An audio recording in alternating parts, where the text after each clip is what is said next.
The desperation had a metallic tang that morning, sharper than the cheap instant coffee I'd choked down. Another rejection email, another dead-end job hunt. My savings account was a flatlining monitor. That's when I saw it, tacked to a lamppost near the laundromat, looking wildly out of place amongst faded garage sale signs and lost cat posters. A Burger King flyer. But this wasn't your corporate glossy ad. This was handmade. The letters, scrawled in thick, almost crude black marker, declared, Burger King, night shift, remote location, good pay, must follow instructions. Below, a map, strangely simplified, leading out past the city limits and into what looked like an old industrial park. Good pay? That was the hook, the gleaming lure in the murky waters of my unemployment. The must-follow instructions part raised an eyebrow, sure, but when you're counting pennies to afford ramen, weird quickly becomes interesting. The drive felt like traversing a forgotten dimension. My old sedan coughed its way down cracked asphalt, past skeletal trees and dilapidated warehouses. The GPS, bless its digital heart, finally declared I'd arrived. But there was no Burger King, just an overgrown patch of weeds behind a boarded-up factory. I swore, about to turn back when my headlights caught it, a faint, almost shimmering outline tucked deep within the gloom. It wasn't just hidden, it was impossibly hidden, as if the landscape itself had tried to swallow it whole. It was a standalone structure, too small for a typical Burger King and eerily pristine. The white walls gleamed, almost reflective, yet there was a subtle, unshakable grubbiness to them, like a thin film of something you couldn't quite see. Too clean, yet not clean at all. The air around it hung heavy with a strange cloying scent, metallic and sweet, like old blood mixed with burnt sugar. My nose wrinkled involuntarily. I approached the entrance, a single red door, and hesitantly knocked. No sound from within. I knocked again, louder this time, a dull thud against what felt like heavy, reinforced steel. Before my hand even fully retracted, the door didn't creak or groan. It slid open with an unnerving, silent whoosh, revealing a dimly lit interior. Behind the counter stood a man. He was impossibly tall and painfully gaunt. His skin stretched taut over sharp angles, giving him a perpetually startled expression. Dark circles bloomed under eyes that seemed ancient and weary. This was Marcus. Alex? His voice was a flat monotone, devoid of inflection. You got the flyer? I nodded, swallowing. Yeah, I did. He didn't smile, didn't offer a handshake. Instead, he reached under the counter and pulled out a sheet of paper, neatly folded and encased in a clear plastic sleeve. Read these. They're important. Crucial, actually. I took the sheet, my fingers brushing against the cool, slick plastic. It felt less like a job requirement and more like a sacred text. Clock in, Marcus instructed, gesturing to a battered time clock on the wall. I slid my blank time card into the slot. With a wet thud, the machine stamped the date and time. The ink was a shocking, vibrant crimson. Blood red, my stomach lurched. Was it just a novelty ink pad? Or was this place so committed to a creepy aesthetic that even the time clock bled? My eyes were drawn to a corkboard beside the register. A single handwritten note was pinned there. Smile during interactions. They like it better that way. They? Who were they? A shiver traced its way down my spine. I unfolded the plastic-wrapped sheet, the faint smell of chemicals rising from it. The rules were numbered, meticulously written in a surprisingly neat hand, each one more bizarre than the last. I scanned the first. The WHOOPER always has no meat. Wait, what?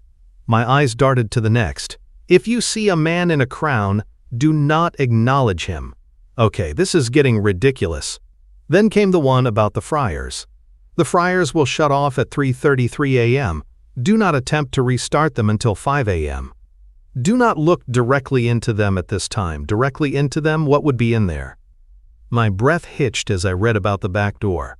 The back door will receive 3 deliberate knocks at 2:11 a.m. Under no circumstances is it to be opened. 3 deliberate knocks? For what? There was a rule about not mopping the floors after midnight. And then the unsettling directive. The drive-through speaker will occasionally play messages in reverse. Do not attempt to understand them. Reverse messages? Like a satanic rock album? Another rule stated there would always be a second employee on shift, even if you cannot see them. Okay, I'm definitely alone right now. And finally, the most chilling. If you hear crying from the freezer, ignore it. What in God's name? My head swam. This wasn't a Burger King. This was a nightmare dressed up as a fast food joint. This is a lot, I managed, looking up at Marcus. His gaunt face held no emotion. He simply stared at me with those tired, ancient eyes. You'll see, Alex. Just follow the rules. He turned and walked into a back room, the door swinging shut with a soft click, leaving me alone in the too clean, not clean lobby, with the metallic sweet smell and the blood-red time card clutched in my hand. I needed the money, and deep down a morbid curiosity had taken root, cold and unshakable. I had a feeling I was about to find out exactly what they liked. The moment Marcus disappeared into the back, a heavy silence settled over the lobby, thick and cloying like the strange metallic sweet scent. I was still clutching the plastic-wrapped rule sheet, the blood-red time card, a stark reminder of my new reality. It wasn't long before a door beside the counter creaked open, and 2 figures shuffled out. Oh, they moved like automatons, their eyes downcast, their shoulders hunched. A woman, thin and wiry with straw-colored hair, and a man, broad-shouldered but strangely deflated, like a balloon losing air. Neither offered a greeting. Neither even met my gaze. They just moved to their stations behind the counter, silently prepping. The woman, Sarah, had a faint, almost invisible burn scar tracing a line up her neck. The man, Liam, had a tremor in his hands as he wiped down a spotless counter. Their silence was more unnerving than any noise could have been. They looked less like employees and more like survivors. Marcus reappeared precisely at 11 p.m., his gaunt face unchanging. "All right," he rasped, his voice cutting through the quiet. "Opening time. First customer will be here at 11:17. Don't be late." His precision was unsettling. How could he know that? Was it a prediction or something else entirely? The minutes crawled. 11:05, 11:10, 11:15. I watched the front door, heart thrumming. At exactly 11:17, as if on cue, an old, beat-up gray sedan sputtered into the empty parking lot. Its paint was peeling, and the windows were so tinted I couldn't make out the driver. Marcus called it the Forerunner. The drive-through speaker crackled to life. "Whopper! No meat! No pickles! No receipt!" The voice was raspy, dry, like sandpaper. My blood ran cold. No meat? Rule 1 instantly flashed in my mind. The WHOOPER always has no meat. I glanced at Marcus, who hadn't even flinched. He simply moved with practiced ease. Liam, without a word, took a bun, added lettuce, onion, tomato, and sauce, then wrapped it, the space where the patty should have been a gaping, unsettling void. He handed it to Marcus. "Here," Marcus said, pushing the bag into my hands. "Take it out." My fingers trembled as I took the bag. I approached the drive-through window. The car's window was only down a crack, revealing a blur of dark fabric. I couldn't see a face, just a vague outline in the deep shadow. I slid the bag through the narrow opening. A hand, pale and unnaturally long, reached out, its fingers brushing mine. There was no exchange of money, no thank you. The sedan simply idled for a moment, then lurched away, disappearing as quickly as it had arrived. As I turned back, Marcus's eyes were fixed on me. "Don't question it," he stated, his voice a low, grave warning. "Just serve." The rest of the night descended into a blur of the uncanny.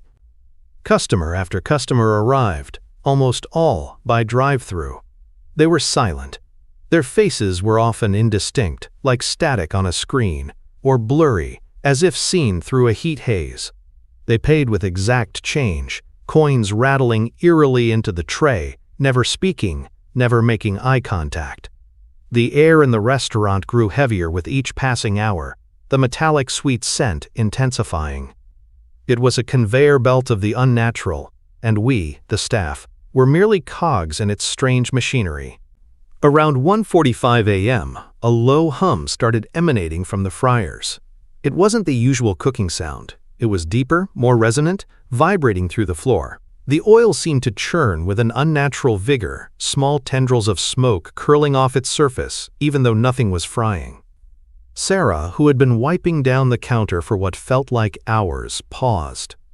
Her eyes, for the first time, met mine. They held a profound, bottomless weariness. "Almost time," she murmured, her voice a dry whisper. "For 3:33. My stomach clenched. Rule 3. The fryers will shut off at 3:33 a.m. Do not attempt to restart them until 5 a.m. Do not look directly into them at this time." Then came 2:11 a.m.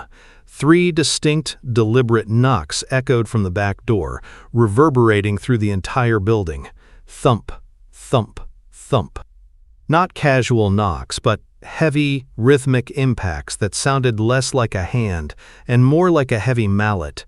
My head snapped towards the sound. Marcus, who had been leaning against the counter, suddenly stiffened, his gaunt face contorted, a rare flash of raw, desperate fear momentarily breaking through his usual stoicism. "Rule 4, he hissed, his voice cracking. "Nobody goes to the back door. Nobody opens it. You hear me?" He looked from Liam, who had frozen, to Sarah, whose shoulders were trembling, and finally, his panicked gaze landed on me. "Do not open that door." The desperation in his voice was palpable, chilling me to the bone. The knocking continued for what felt like an eternity before abruptly ceasing. The silence that followed was oppressive. We continued our work, but the air was thick with unspoken terror. Then, the clock on the wall crept towards 3:33 a.m. The humming from the fryers intensified, rising to a crescendo, then abruptly cut off. A sickly sweet smell, like rotten meat and something else, something indescribable, wafted from them. Marcus didn't need to tell us. We all knew. I fought the urge to look, my eyes glued to the digital clock on the register. But a morbid curiosity, a deep, unsettling compulsion, pulled at me. I stole a quick glance. The oil was no longer golden and bubbling. It was dark, thick, almost black, and as it settled, I swore I saw a hint of something pale, something indistinct, shifting slowly beneath the surface. My breath caught in my throat. I quickly averted my gaze, fighting down a wave of nausea. When 5 a.m. finally arrived, it felt like an escape from a waking nightmare. I staggered to the time clock, my limbs heavy. I slid my card in.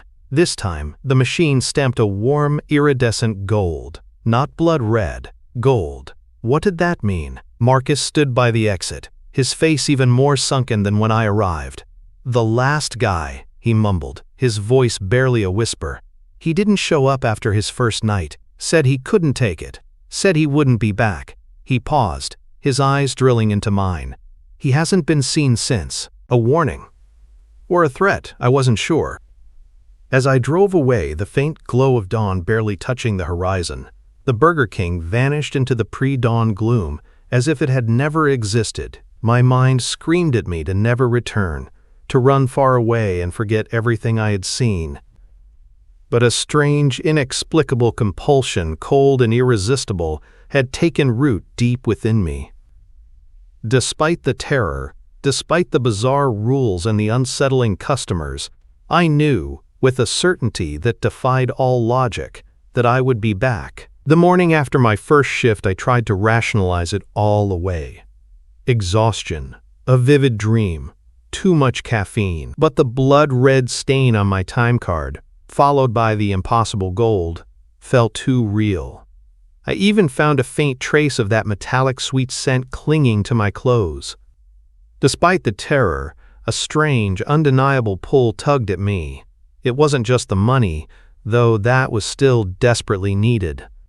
It was as if the Burger King itself had latched onto something deep inside me, a dark hook that wouldn't let go. So, as dusk fell, I found myself back on that forgotten road, my car once again navigating the impossible turns, an unwilling moth to a grotesque flame. Marcus was already there, if you could call it there. He looked worse than before, his skin paler, almost translucent, like stretched parchment. The dark circles under his eyes had deepened into bruised hollows. He moved even slower, his every action seeming to require monumental effort. The place was draining him too. He didn't acknowledge my arrival beyond a barely perceptible nod. He simply slid a new time card across the counter. It was blank, waiting for its first stamp. I slid it into the machine. Thud. This time, the ink wasn't just red. It was a deeper, almost arterial crimson, still vibrant, still unsettling. "Fryer duty tonight," Marcus rasped, his voice drier than ever. "Specific instructions. Keep them topped off, but if the oil darkens, don't stir it. Just leave it." Liam and Sarah were already at their stations, their silent, worn-out presences a grim comfort. Liam, as he passed me on his way to the back, mumbled, "Watch the drive-through speaker. Sometimes it asks for you, by name." His eyes flickered up, wide with a warning I couldn't quite decipher. Sarah, leaning against the pass-through, caught my eye. Her straw-colored hair seemed duller, more brittle. I noticed a fresh burn on her forearm, an angry red welt against her pale skin. "He's right," she whispered, her voice barely audible. "And listen, not everything is on the rule sheet. The rules, they evolve. You learn them as you go." Her words implied a terrifying fluidity, a system that adapted perhaps to its victims. The night began with the usual procession of silent, blurry-faced customers. Then, around 1 a.m., she arrived. The Echo. She pulled up to the drive-thru in a nondescript sedan, her wide, unblinking eyes visible through the windshield. Her order never changed. 1 Whopper, no meat, no pickles, no receipt. I handed over the meatless sandwich.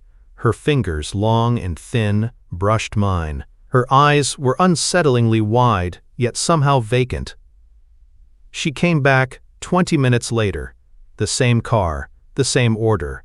Her eyes seemed to glitch, like a poorly rendered image, for a split second, before returning to their wide, vacant stare. Then again. And again. Each time she looked a little worse. Her skin seemed to sag, her movements becoming less fluid.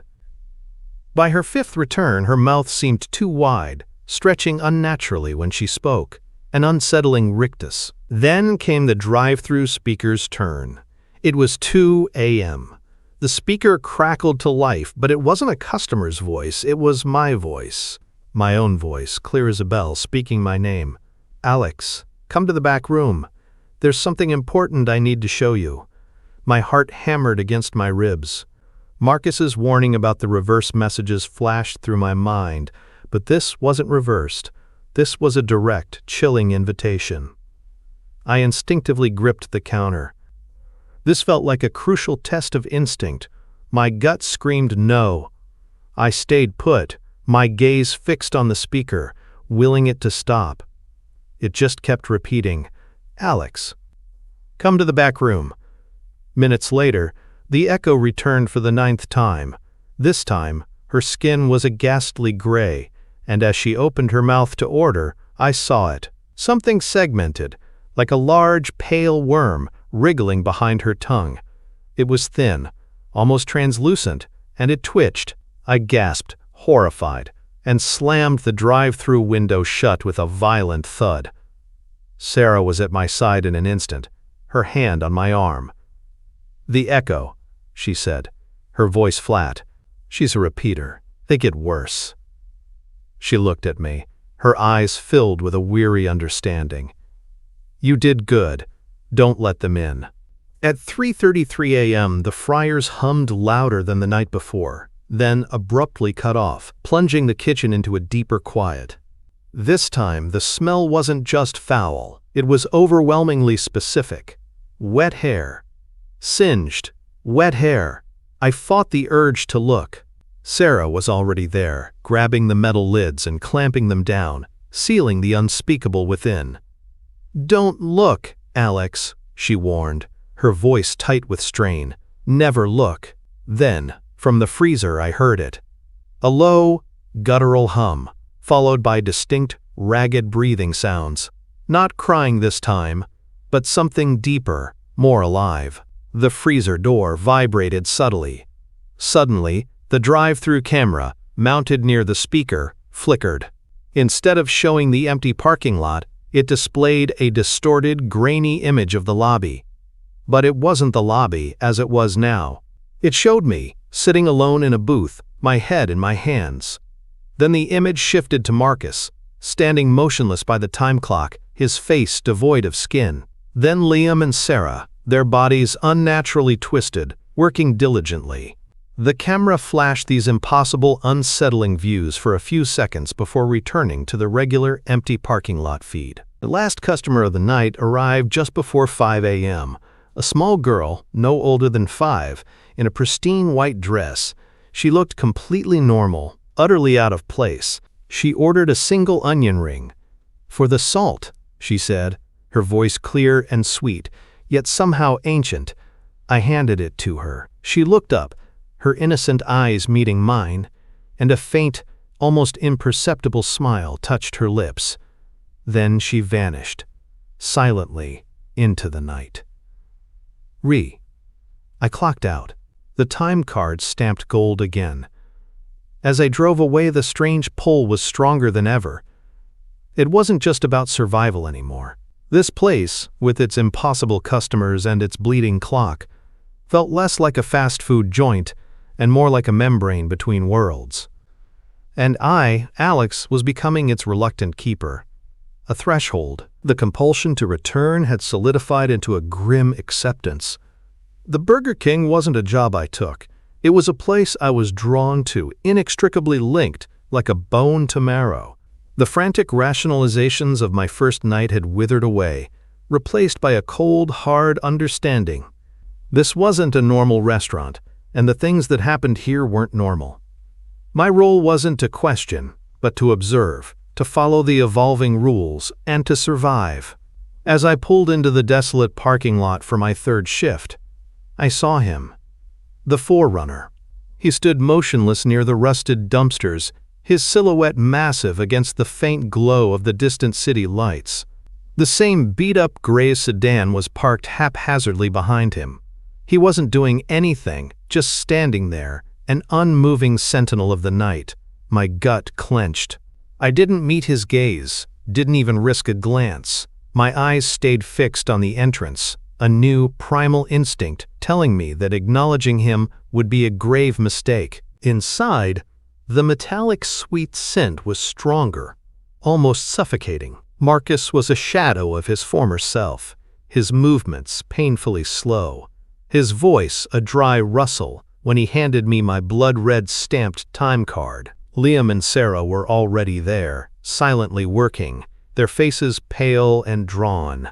I noticed Sarah this time, her back to me, hunched over a sink. She wasn't washing dishes.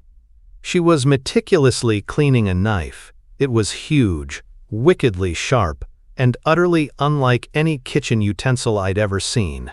It looked more like a butcher's blade, too large and too sinister for flipping burgers. She cleaned it with a methodical, almost ritualistic care, her movements slow and precise.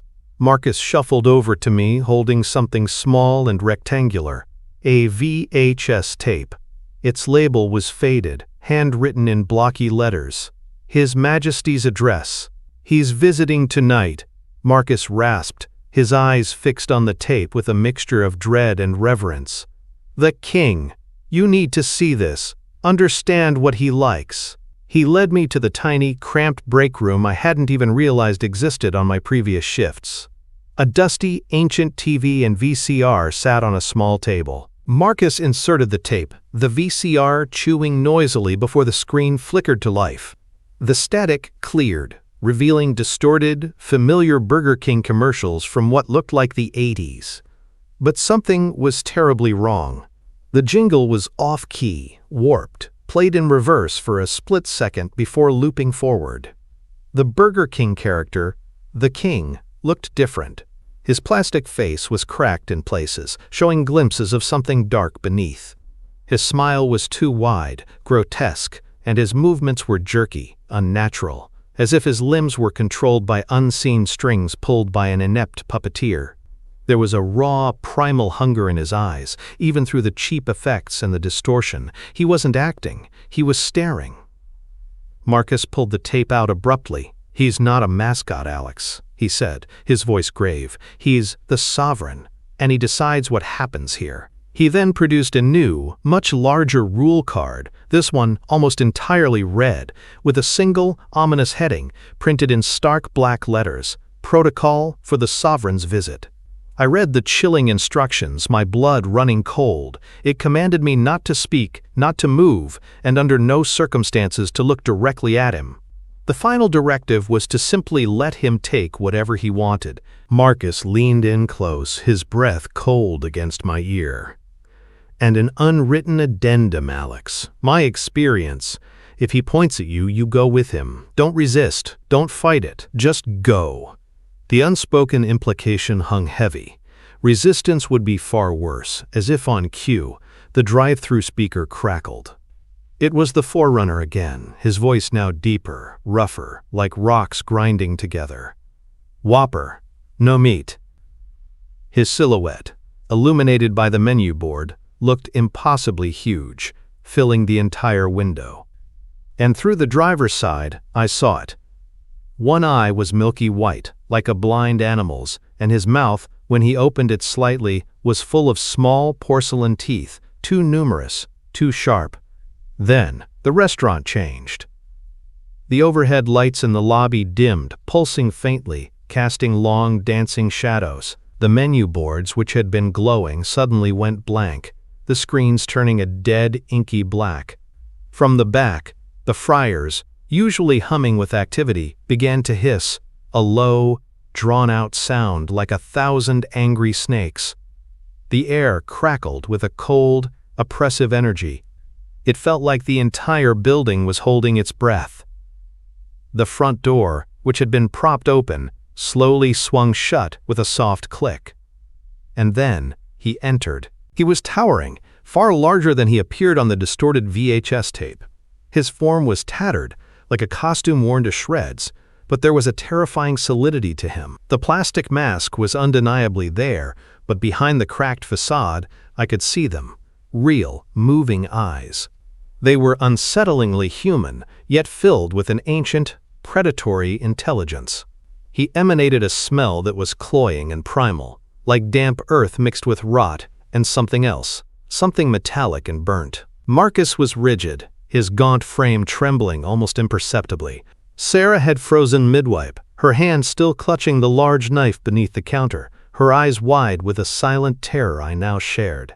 The sovereign walked with slow, deliberate steps, his eyes scanning the lobby, lingering on every surface, every shadow. The air grew colder with each step.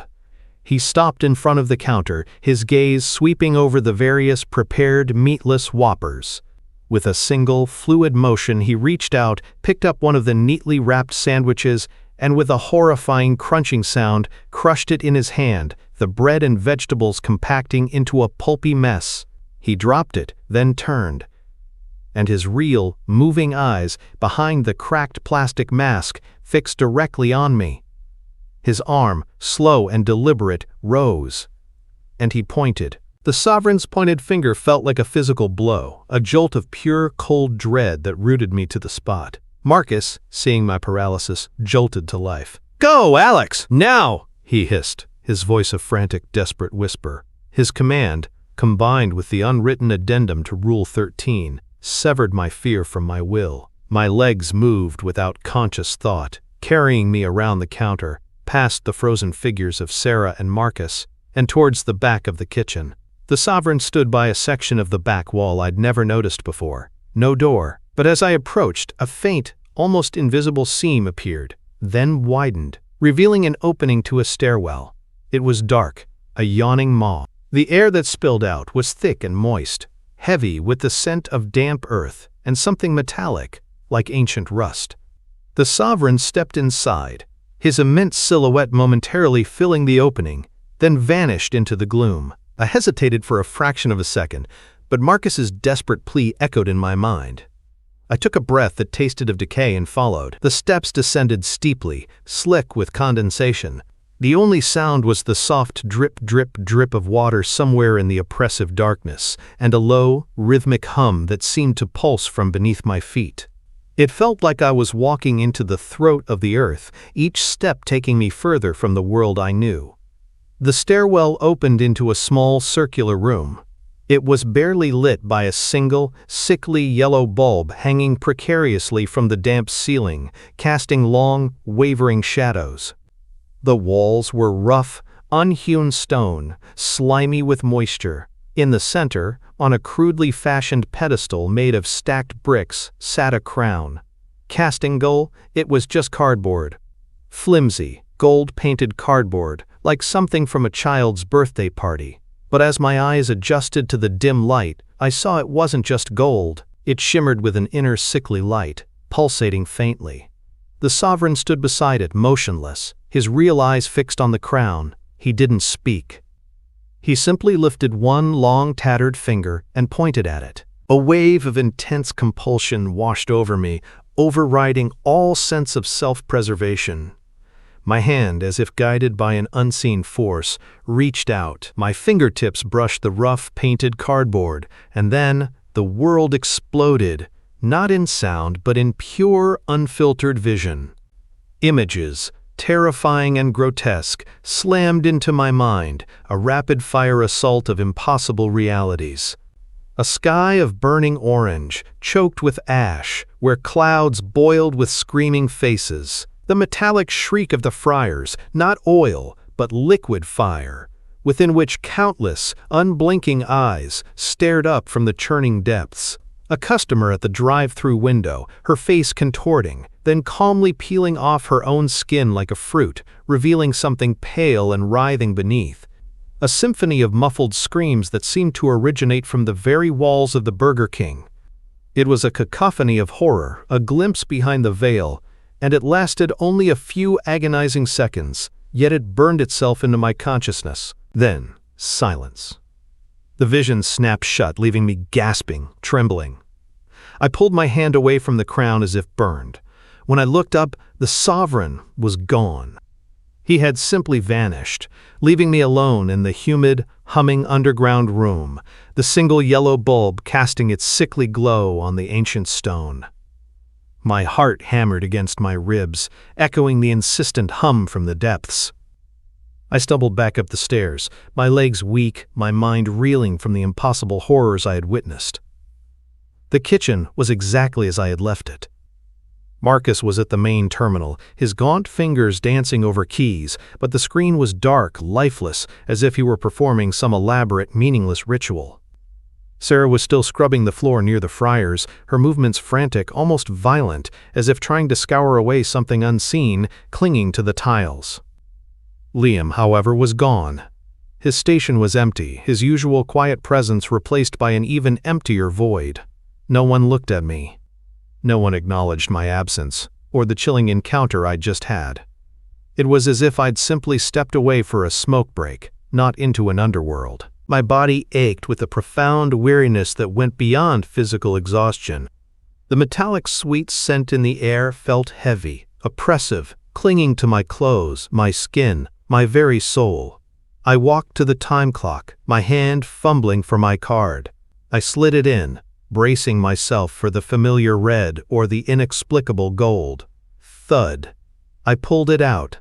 Nellie was blank. Completely blank. No date, no time, no color. As if my shift hadn't happened, or as if my presence here was no longer something that could be recorded by normal means. It wasn't a mistake. It was a statement. My time here wasn't measurable in hours anymore. I walked out to my car, the cold night air doing little to clear my head.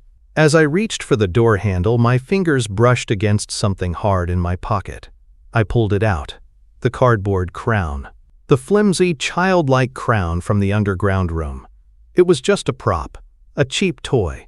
But as I looked at it, I could almost feel the phantom weight of those terrible visions pressing in on me. When I finally got home, I barely remembered the drive. I shuffled into my bathroom, drawn by some unconscious need to see my reflection. I stared at myself in the mirror. My face was pale, my eyes wide and bloodshot, hollowed by fear and exhaustion. But deeper than that, behind my own reflection, something else stared back. His eyes. The sovereign's eyes. Not just a reflection of him, but in my reflection, staring out from my own face, cold and ancient, and filled with a silent, predatory hunger. I was still me, Alex, but I was also something else. I was irrevocably part of this place now. The crown, flimsy cardboard, sat on my bedside table, a silent witness to the waking nightmare. When I looked in the mirror, my own eyes stared back, but behind them I could still see the ancient, predatory intelligence of the sovereign. Rationalization was a fool's errand now. This was my reality. This Burger King wasn't just strange, it was a hungry entity, and I was firmly caught in its maw. The bizarre rules, the phantom customers, the chilling encounters, they were no longer aberrations, but the fabric of my existence. When I pulled into the parking lot for night 4, the usual overhead lights were off, plunging the area into oppressive gloom. Only the menu board, unnervingly bright, pulsed with an artificial, almost frantic light, casting long, wavering shadows. The metallic, sweet scent hung in the air like a shroud. Marcus was there, but he looked like a ghost wearing a human suit. His skin was pasty, his eyes sunken deeper than ever. He barely acknowledged me, simply sliding a new, red-stamped time card across the counter. "New rule, Alex," he rasped, his voice a dry whisper. "Rule 14. Repeat customers." He pushed a card across, its crimson hue stark against the stainless steel. "And we're expecting a rush tonight, a big one." Liam was noticeably absent, his station empty. Neither Marcus nor Sarah, silent and gaunt at her own spot, spoke of him. His disappearance was just another unspoken dread. The menu screens behind the counter, usually displaying bright, appetizing images of burgers and fries, were distorted. The food items seemed to melt, stretch, and ripple, their colors shifting to unsettling hues of purple and sickly green. The fries looked like desiccated fingers, the drinks bubbled with something unidentifiable, but Taka, the first customer, wasn't a car, but an in-person arrival. The front door whooshed open and she entered, the Echo. Her skin was a translucent gray, her wide eyes still glitching, but her mouth, when she parted it, was now a cavernous, unsettling hole that stretched unnaturally far across her face. "Do you remember me?" she rasped, her voice a chorus of whispers. I did. My gut churned. She only requested a straw. I handed it to her, my hand shaking, and she departed as silently as she arrived. Then the floodgates opened, the drive-through speaker crackled, and the relentless rush began. Car after car. A ceaseless parade of the uncanny. Silent drivers, often obscured by shadow or an unsettling blur. They would simply drop exact change onto the tray, never meeting my gaze, never speaking a word, their presence more felt than seen. The orders were increasingly bizarre. A Happy Meal that contained only a rubber ball. A large fry, extra salt, for a car filled with shadowy figures that seemed to ripple at the edges of my vision. A Whopper, no meat, no pickles, no receipt, repeated endlessly. The inhumanity of it all escalated with each passing minute. At one point, A man in a bright yellow safety vest, the beacon, I later heard someone whisper, appeared outside, frantically waving his arms. He looked terrified, desperate, as if trying to warn us. But before I could react, he flickered, like a faulty light bulb, and vanished into thin air. Then came 2:11 a.m., the 3 deliberate knocks at the back door. Thump, thump, thump. Louder, more insistent than before. Marcus, who had been moving like a corpse, suddenly collapsed against the counter, his gaunt frame racked by choked, dry sobs. Tears, thick and black as oil, streamed from his eyes, tracing grotesque paths down his pallid cheeks. "Brother!" he choked out, the single word a raw, guttural cry of agony and despair. "It's my brother. He's out there. Don't open it, Alex. Don't ever open it." The knocking continued, a relentless, torturous rhythm that burrowed into my skull. The rush intensified. A silent school bus, its windows black, pulled up, disgorging a dozen adults with eyes that glowed a malevolent red in the dim light. Ambulances arrived, their sirens silent, their drivers wearing biohazard masks, leaving behind large, sealed biohazard bags instead of ordering. A car floated silently into the drive-thru, hovering inches above the ground, and in its window I saw not a driver, but my own smiling reflection, too wide, too perfect, a chilling mockery. The customers became more grotesque, more overtly inhuman. A skinless man, his muscles exposed, his form rippling as if made of water.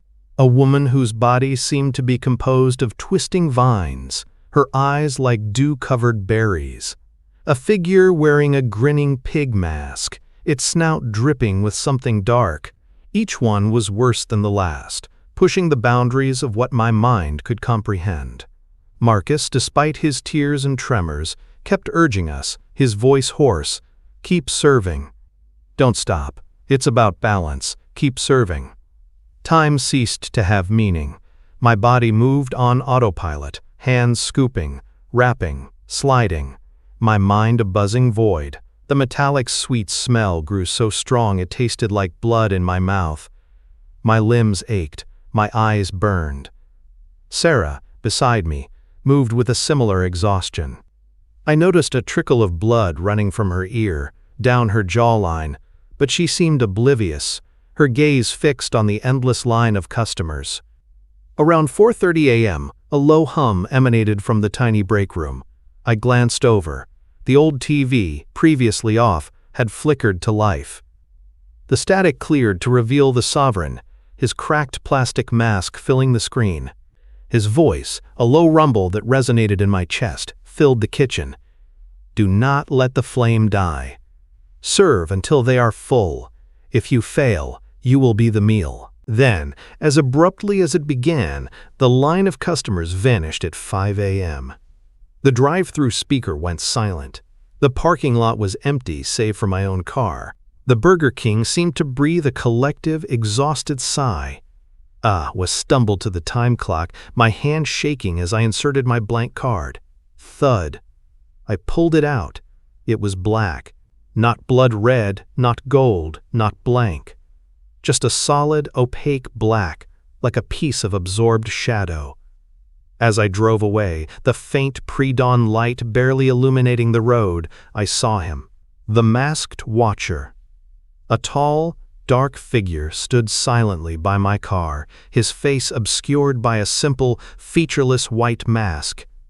He didn't move, didn't gesture. But in my rearview mirror, as I glanced back at the Burger King, I saw not just the building, but the lobby, filled with countless, silent, waiting customers, their blurry faces pressed against the glass.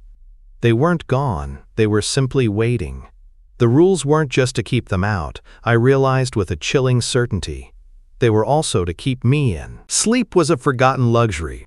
My mind replayed the horrors of the night on a loop, the echo's gaping maw, the forerunner's porcelain teeth, the raw despair in Marcus's eyes, and the endless, silent procession of the grotesque.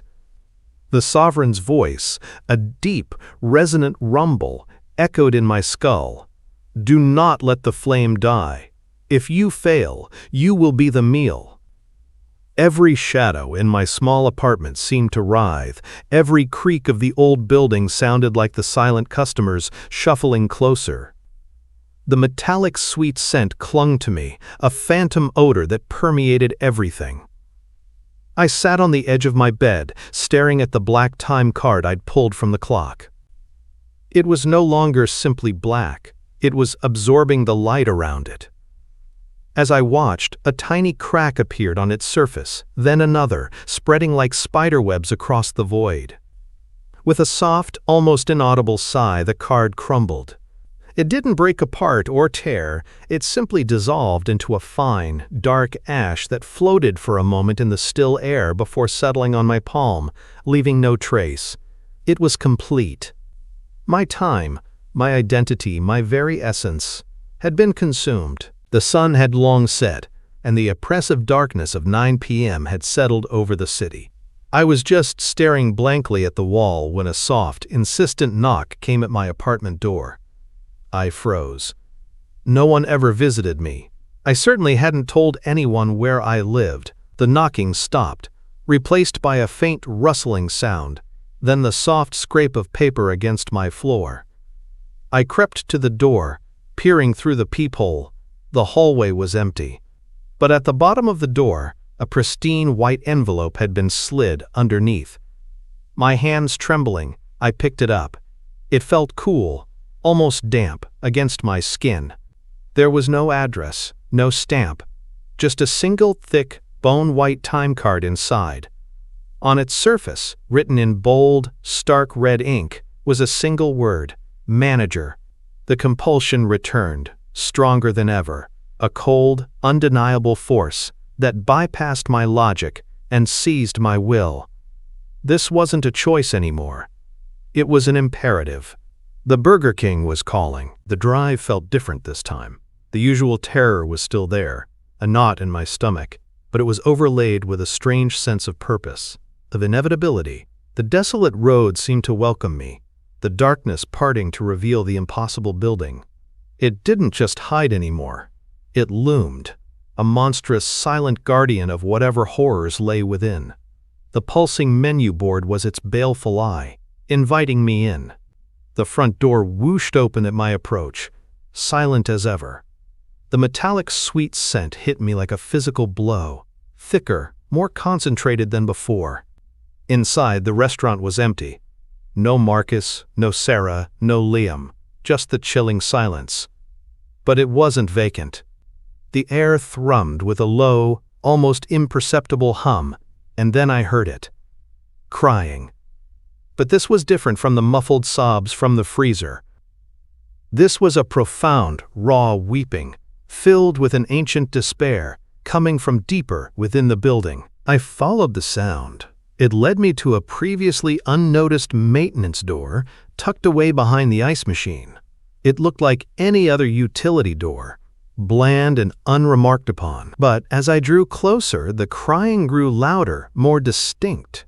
It was unmistakably human, yet twisted by an unimaginable grief. My hand hesitated for a moment, then pushed the door open. It revealed the same descending stairwell. The sovereign had taken me down.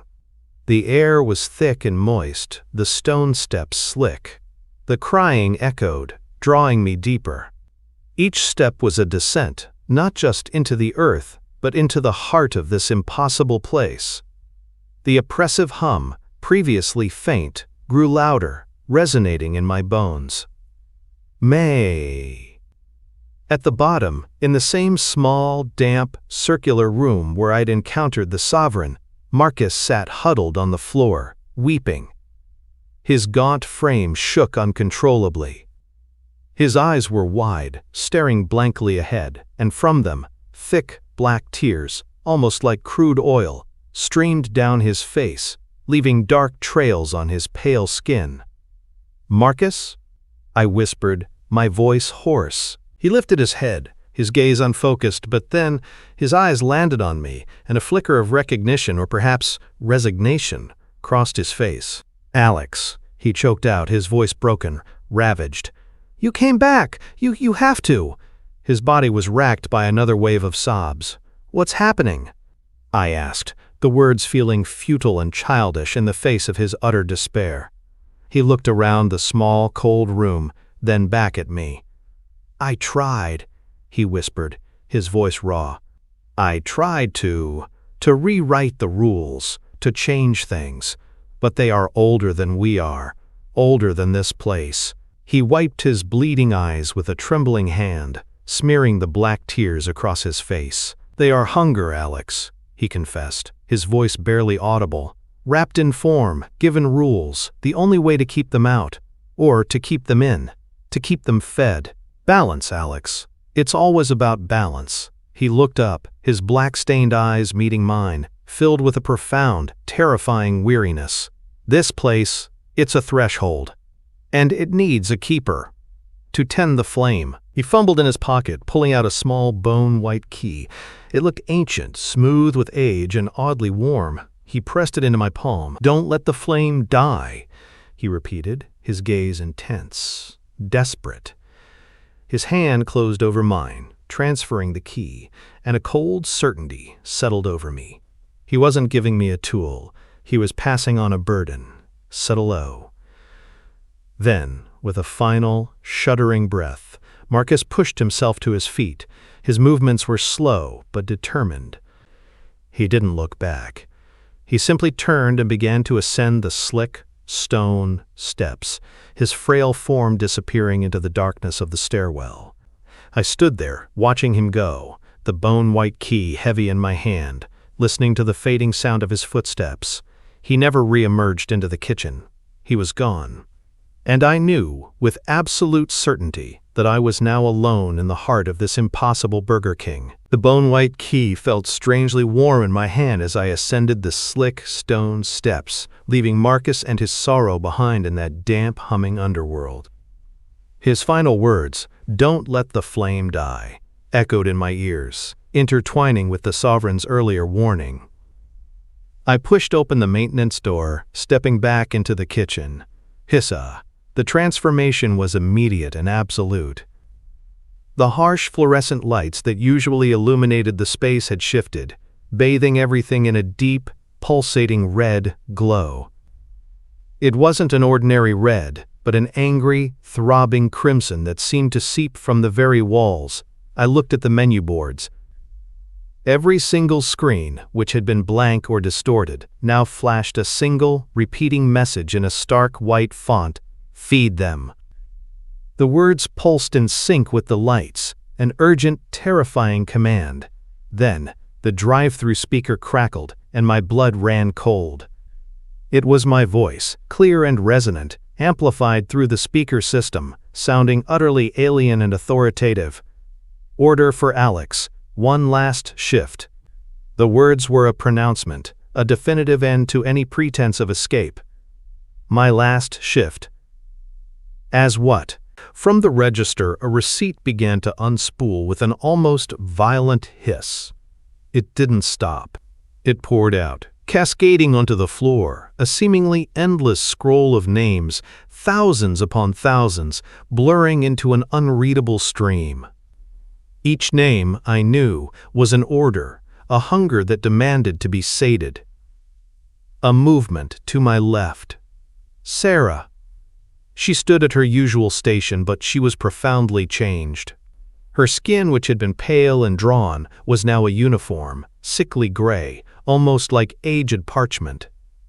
Her straw-colored hair seemed to have darkened, matted and dull. But it was her eyes that truly horrified me. They were no longer weary or fearful. They were utterly, completely black, pools of infinite darkness with no discernible iris or pupil. She looked like a shadow-given form. She turned to me, her black eyes locking onto mine, and a faint, almost pitying smile touched her lips. "The flame takes from all of us, Alex." Her voice was a dry, rustling whisper, devoid of its former rasp. "Some more than others." She glanced at the unspooling receipt, then back at me. "You're the manager now. You don't leave. You serve." Her words were not a question, not an accusation. but a simple, horrifying statement of fact. The first customer pulled into the drive-thru. It was another blur-faced entity, its form indistinct. My hands, without any conscious direction from my brain, moved. They grabbed a bun, added the meatless toppings, wrapped it, and pushed it through the window. The customer was silent, paid with exact change and departed. Then another. And another. A relentless stream. My body moved with a horrifying, fluid efficiency. It was as if I was a puppet, and the Burger King itself was pulling the strings. My hands knew where everything was, how to prepare each non-meat Whopper, how to scoop the never-ending fries from the perpetually full fry baskets. Time distorted. Minutes stretched into hours, hours compressed into instants. The food and oil in the fryers seemed limitless, an endless supply for an endless hunger. The red light pulsed, the feed them command burned into my vision. At one point, as I pushed a bag through the drive-thru window, I caught my reflection. But it wasn't my own face staring back. It was another version of me. Gaunt, pale, with deep, hollowed eyes, and perched on its head, a golden, familiar crown. The sovereign. Staring out from my own reflection, a silent, knowing gaze. It was him. And it was me. The line between us was blurring, perhaps already gone. Suddenly, at exactly 5:45 a.m., the seemingly endless line of cars stopped. The drive-thru speaker went silent. The parking lot was empty. Just as abruptly as the rush had begun, it ended. The red lights dimmed slightly, but did not go out. The feed them message still pulsed. I leaned against the counter, my body aching, my mind a blank, exhausted slate. Then I noticed it. On the counter, where there had been nothing, sat the cardboard crown. The same crown from the underground room, the one that had given me those terrifying visions. It still shimmered with that sickly inner light. I picked it up. It felt impossibly heavy, buzzing with a cold energy. My hands were no longer my own. They lifted the crown and placed it on my head. The moment the cardboard touched my scalp, reality dissolved. The red lights in the kitchen flared, blindingly bright, then melted into a swirling vortex of crimson. The stainless steel walls warped and flowed like liquid metal. The tiles on the floor curled and peeled away like old skin. The fryers, which had been hissing, belched forth thick plumes of black smoke, and within the smoke I saw them, screaming faces, writhing in agony, their mouths wide in silent horror. From the freezer, a thick, coiling red fog poured out, seeping into every corner of the room, burning my eyes, searing my lungs. Voices, not Marcus's, not Sarah's, not the sovereign's, but countless, ancient voices, filled the air, reverberating from every melting surface, from the very core of the building. Manager accepted. Flames stoked, balance maintained. The words washed over me, through me, becoming part of me. Then, as quickly as it began, it ceased. The light softened, the red receding. The walls snapped back into place, solid and stainless steel. The tiles lay flat. The smoke vanished. Sunrise. A faint, golden light began to filter through the front windows, painting the lobby in pale hues. The Burger King was normal again. I reached up. The crown was gone. Sarah was gone, too. The kitchen was empty, silent, save for the hum of the refrigerators. I was alone. On the register, a new rule list was taped. Not the small plastic-wrapped sheet, but a full, legal-sized page, densely packed with neat, black writing. Alex, shift leader protocol, it read at the top. Below, numbered in perfect sequence, were 50 rules. My eyes scanned them, a blur of new instructions, new procedures, new warnings. My gaze settled on the very last rule, number 51. It was circled in a bold, defiant red. When the new hire arrives, smile, shake their hand, tell them it's just fast food. I looked up, drawn by the sound of a car pulling into the desolate parking lot. It was an old sedan, sputtering slightly. A young man, barely out of his teens, emerged, his shoulders slumped, his face tired. In his hand, clutched tightly, was a folded paper flyer. A homemade Burger King job flyer. A slow smile spread across my face. It felt effortless, natural. Not my smile, but the smile. The one they liked. I walked to the door, my movements fluid, confident. I was the manager now. I understood my purpose. I was the keeper of the flame. And the balance.